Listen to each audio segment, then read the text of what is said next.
Welcome to Dune Chapter by Chapter. I'm Dominic. So in the last chapter, we saw the first appearance of the beast Raban and the plans that the Baron had made for what he plans for Liet Kynes and his plans for Thufir Hawat.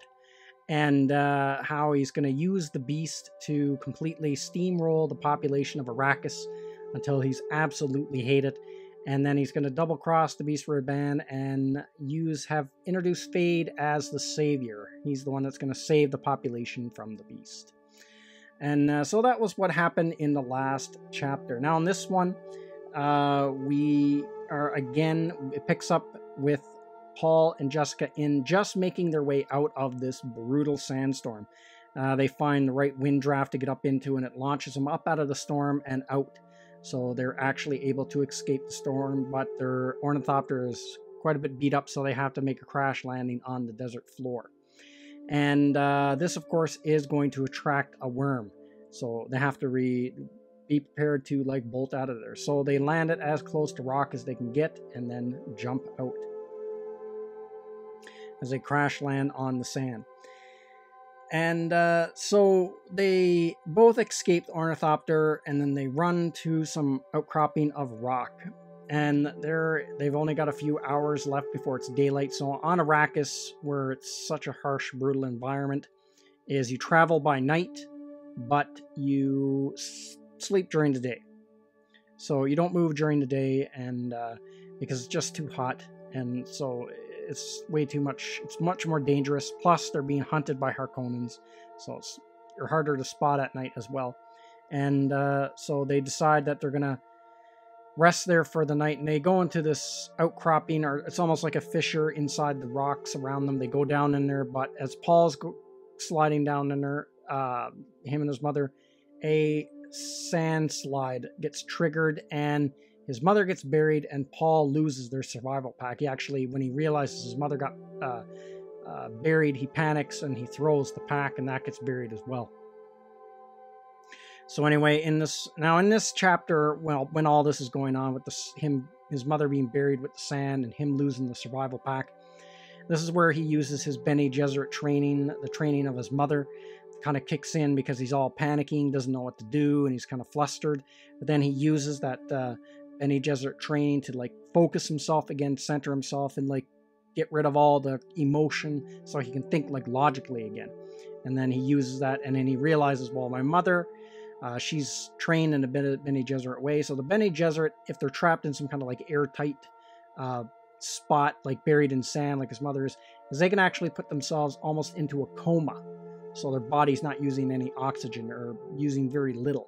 So they can actually extend their life longer until rescue comes along. So that's what Jessica does when Paul finds her. She's in this trance, and where her metabolism is slowed right down, her breathing's slowed, everything is slowed right down, and she's almost in this coma state.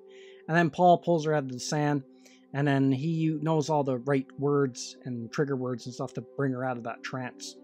And then she comes out of it again. And then he kind of has given up at this point. He realizes, we're screwed.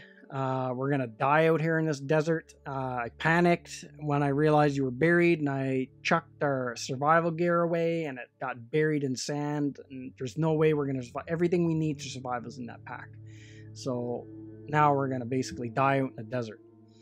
And then his mother gives him some crap all of a sudden. She tells him, is this how we trained you to be? Is this how you were trained to be like this? Use your training and find that pack. So then he snaps out of his state that he's in, and then he starts going into his more enhanced awareness with all of his Mentat training and his Bene Gesserit training. And then he figures out, okay, well, if I threw the pack over here, this is most likely place it's in. Then he has to somehow dig out the pack without causing the sand to collapse again. And so he needs some way to hold the sand back, and he doesn't have it. But then he realizes that the battery acid inside of his compass, he can actually combine that with the spice. There's a spice melange, because melange is all over the place there. So there's a recent spice blow next to him with some spice there, and the spice has got alkaline properties. So he can use that, mix it with the acid, and create like a foam to keep the sand back. Now, this is something in the book, this next sequence of events, of him using this foam and spraying it on the sand, holding back the sand while him and his mother digs out the pack and using this foam to hold back the sand. This is something I always remembered about this book, Dune, because every time I read it, I just, for the life of me, cannot picture what he's doing in my mind. Like, I just can't picture how this is going to work. Like, I just can't visualize this whole thing the way it's described in the book. This is something I hope they put on film so I can see how would this work. I guess it's because it makes the sand wet or something, so the sand's not going to slide. That's what I'm guessing. But it's just one of those things that visually, I got a really hard job. The way it's explained in the book, and as far as me visualizing it in the book, I have a really tough time with this. And it stands out. This is a part of the book I always remembered this part. When I think back on it, that part where he has to dig the pack out of the sand and he uses the battery acid mixed with the spice to make like an alkaline, like foam, green foam to hold back the sand. Because I always, when I was reading it, I was like, couldn't picture it in my mind. Like, what exactly is he doing here? Like, I can't visualize it. Like, I don't really understand what's going on, how he's using this to get this pack out of the sand. And same thing now, I kind of can visualize it like differently than I did, but it's still one of those things that it's not translating in my brain. I don't know. Maybe I sound like an idiot, but it's just one of those things. It's one of those things I'd like to see how it would be done on screen. So I hope this is actually in the movie and he does it and he uses it so I can say, oh, okay, now that's how it works. But it's just something I always had a hard time wrapping my mind around and picturing it in my head the way it's described in the book. So anyway, they end up getting the pack out of the sand. His plan works. And then, they're all flustered. He almost lost that pack and he feels like really terrible about it. And now he's like almost doesn't trust himself. And then his mother says, well, let's set up he decides, okay, well, let's set up the tent for tonight and let's rest. But before that happens, they actually catch a glimpse of a sandworm riding off in the distance, because now by this point the sun is starting to rise and they can see the rocks on the other side, because they have to cross this. That's the other thing. I kind of jumped ahead a bit here, but they have to cross this 4 or 5 kilometer area of sand to get through some rocks they can see on the other side, because they can see a few sparse plants growing over there, things they might be able to use as food. There might be water there. There might be Fremen over there. And because they want to find the Fremen now, because Liet Kynes said, if you can find the Fremen are going to help you. But Jessica's still a little bit, she's not really on board with this, because she's thinking, well, people in this environment would have to be really desperate. Maybe they'll just kill us and take our bodies' water. Maybe they won't help us at all. But Paul is adamant that he has to find the Fremen.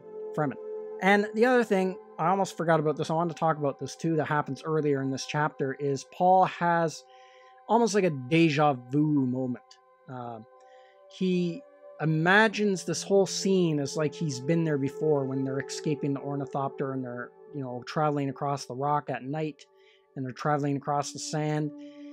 It's like he almost seen this before. He's seen this in the future, but it was a different version he seen.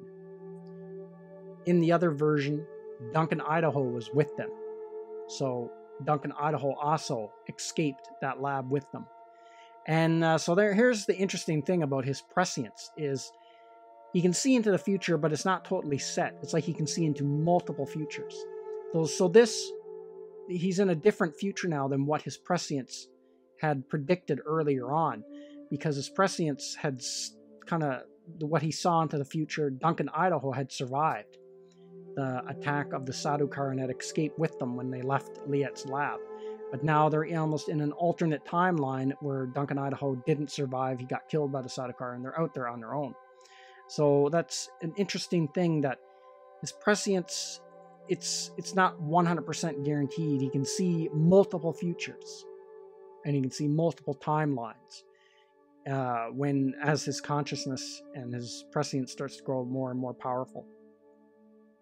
And then now going back to the end of the chapter, when they see the sandworm going through the sand or whatever off out through the desert, Paul has this intuitive feeling where his mother just thinks of these things as horrible monsters that you just got to escape from. Paul senses there's something more to these things. These are like the key, because like his mother's thinking, well, how do the Fremen survive out here with these huge worms that eat everything that makes a sound on the sand? How do they do it? Well, Paul, in his mind, puts together these worms are the key to surviving out in the desert. There's something more to them. They're not just like these horrible creatures. And well, we find out what they are later on in the book and how the Fremen use them.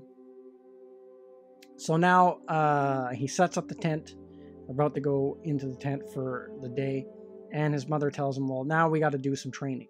We got to do some, mind-body training.